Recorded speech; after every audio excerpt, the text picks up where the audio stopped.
This is Jack Carr, and I wanted to talk about some of the weapons used in the pages of my terminal list series, and wanted to start with why it was important for me to include SIG P226, also in its variant known as the Mark 25, in my first novel terminal list.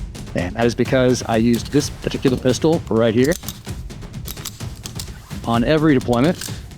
So this is the 226 right here, Mark 25 variant, and it just fits my hand like a glove, like it was just built for it. I always carried this pistol on me.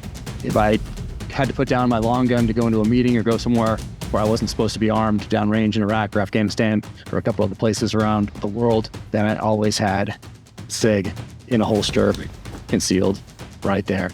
And right here you can see there's a commemorative pistol that SIG has out this year for the 40th anniversary of the SIG P226.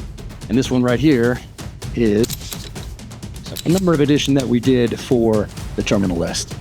You can see right there on the top, it says the terminal list. It's just an important pistol to me, so it made sense to include in the novel, and it blows the conspiracy wide open. It's just one of those things that if you're not a gun guy, you just wouldn't understand.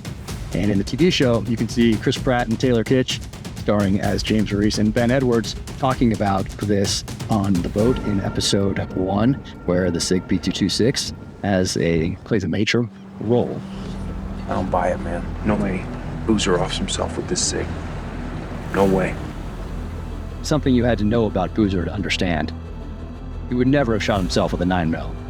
An outsider, trying to make it look like a SEAL suicide, would find it convenient to use the same type of handgun that SEALs were issued.